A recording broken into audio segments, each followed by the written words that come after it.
आपने सुधीर गुप्ता को लेकर भी सवाल उठाए थे आलोक जी। सुधीर गुप्ता को लेकर सवाल उठाए थे, क्या इस दिशा में कोई पहल हुई है आप लोगों की तरफ से? देखिए, बिल्कुल पहल हुई है और हम लोगों ने सीआईडी तक ये बातें पहुंचाई है। और जेपीएससी को लेकर छात्रों का आंदोलन चल रहा है। जेएसएससी को लेकर भी छात्रों की मांग है कि परीक्षा रद्द की जाए, वहां भी गड़बड़ियां हुई हैं। इस बीच आलोक दुबे कांग्रेस के वरिष्ठ नेता हैं, उनकी तरफ से जेएसएससी पर सवाल उठाए गए थे, सुधीर गुप्ता पर सवाल उठाए गए थे। 2 दिन पहले सवाल उठाए गए थे और अब देखिए, अब सवाल यह है कि आखिर क्या सिर्फ जेपीएससी पर कार्रवाई हो रही है, सीआईडी एक्शन सिर्फ जेपीएससी पर हो रहा है, जेएसएससी पर क्यों नहीं हो रहा है? यह भी एक बड़ा सवाल है। हमारे साथ फोन लाइन पर आलोक दुबे जी जुड़े हुए हैं। आलोक दुबे जी, आपने 2 दिन पहले सुधीर गुप्ता और जेएसएससी के बारे में सवाल उठाए थे, अब क्या कहेंगे इस बारे में आप? सरकार के द्वारा अधिकारियों को छात्रों के प्रतिनिधिमंडल को वार्ता करने के लिए आमंत्रित करना जी। दूसरा, सरकार द्वारा 4 सदस्य सीनियर मंत्रियों का समिति गठित कर उनसे बात करना जी।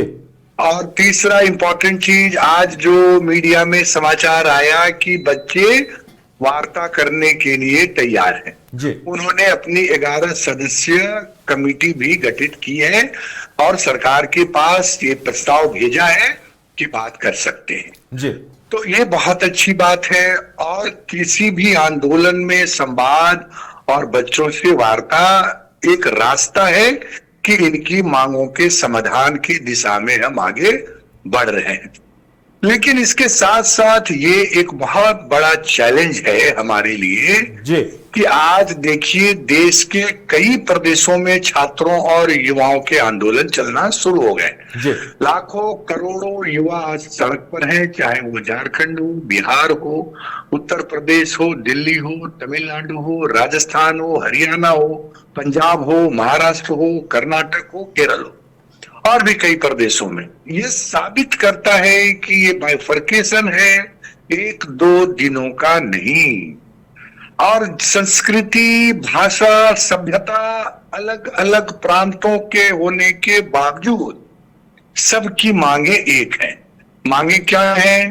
पारदर्शिता हो, पेपर लीक नहीं होने चाहिए, सीटें जो है वो बच्चों की जो है वो नहीं होनी चाहिए जी। और ये हमारे देश के भविष्य हैं। ये अगर आंदोलन पर उतरते हैं तो परिवार उतरता है, अभिभावक उतरता है, देश का भविष्य उतरता है।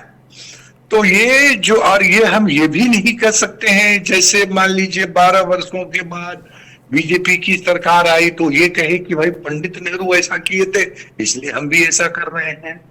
हमारे राज्य में, झारखंड में भी बीजेपी की सरकार ने जेपीएससी और जेएससी में गड़बड़ी की तो हम भी वही गलती दोहराएंगे, ये भी नहीं हो सकता है।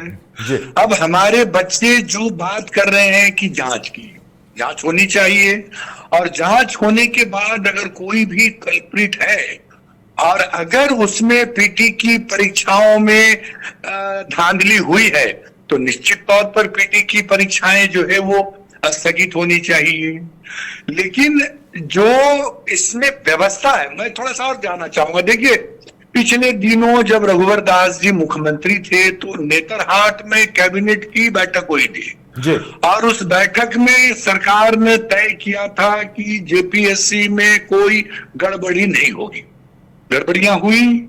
आज भी अगर हम कहें कि इन 6 वर्षों में हमारी सरकार में गड़बड़ियां नहीं हुई है तो ये मैं सरासर झूठ बोलूंगा। ये गड़बड़ियां हुई हैं और इसीलिए जो है वो छात्रों का आक्रोश है। तो इसमें अब अगर छात्र ने किसी एजेंसी को डिप्यूट किया है तो मैं जरूर चाहूंगा कि विश्वास करना चाहिए। आपने सुधीर गुप्ता को लेकर भी सवाल उठाए थे आलोक जी, सुधीर गुप्ता को लेकर सवाल उठाए थे, क्या इस दिशा में कोई पहल हुई है आप लोगों की तरफ से? देखिए, बिल्कुल पहल हुई है और हम लोगों ने सीआईडी तक ये बातें पहुंचाई है और मुझे लगता है कि बहुत जल्द जो है इस पर कार्रवाई भी होगी।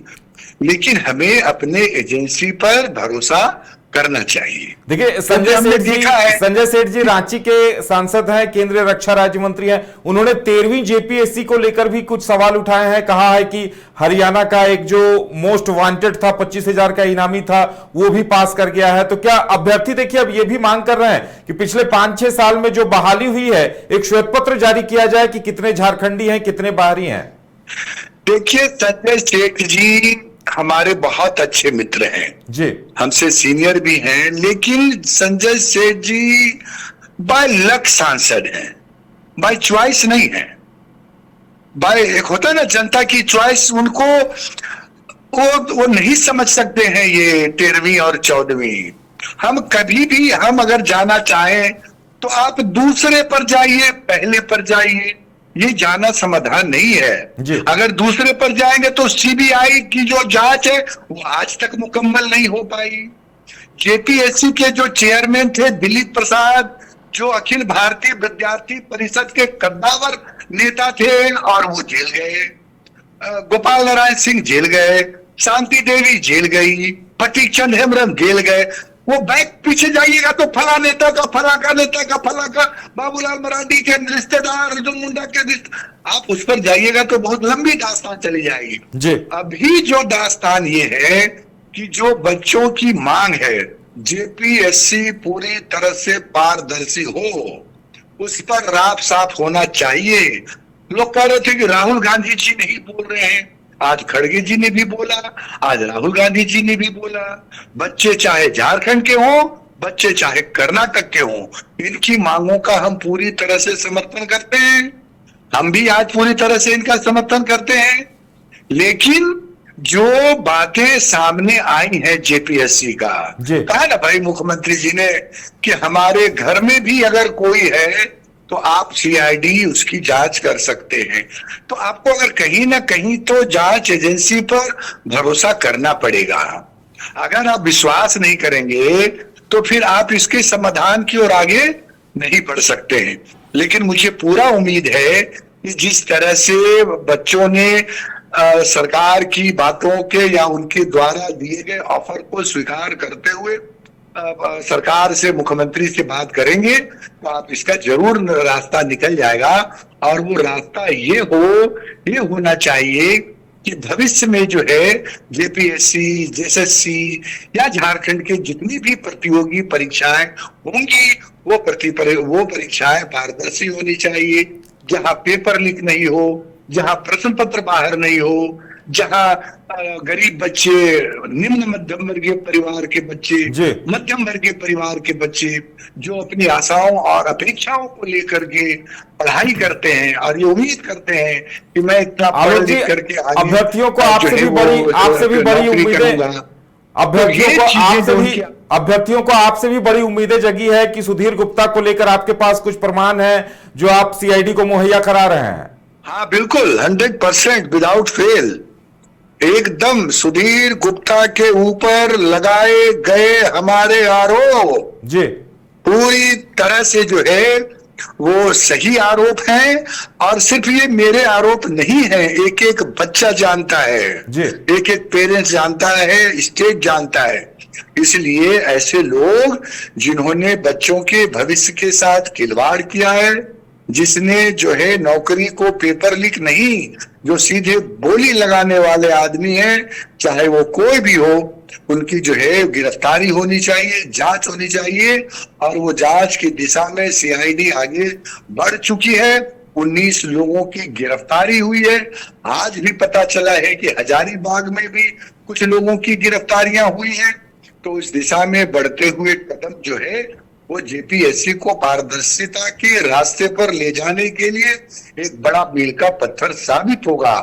और जो सब लोगों की इच्छा है, मंशा है, सब लोगों की इच्छा है इस पर। चलिए आलोक जी, हमारे साथ जुड़ने के लिए और तमाम जानकारी देने के लिए आपका बहुत बहुत धन्यवाद। तो ये थे कांग्रेस नेता आलोक दुबे, जिनका कहना था कि सुधीर गुप्ता के खिलाफ जो इनके पास प्रमाण है, तथ्य है, वो सीआईडी को मुहैया करा दिए गए हैं और बहुत जल्द उनके ऊपर कार्रवाई होगी। और इन्होंने जिस तरह से अभ्यर्थियों ने सरकार से वार्ता को लेकर अपनी सहमति दी है, उसका स्वागत किया है। इन्होंने कहा है कि आपसी बातचीत से और सरकार के सामने जब अभ्यर्थी अपनी शर्तें रखेंगे, अपनी मांगे रखेंगे, तो वहीं से समाधान निकलेगा। और इन्हें उम्मीद है कि जल्द ही जेएसएससी को लेकर भी जांच शुरू होगी और सुधीर गुप्ता पर भी कार्रवाई होगी।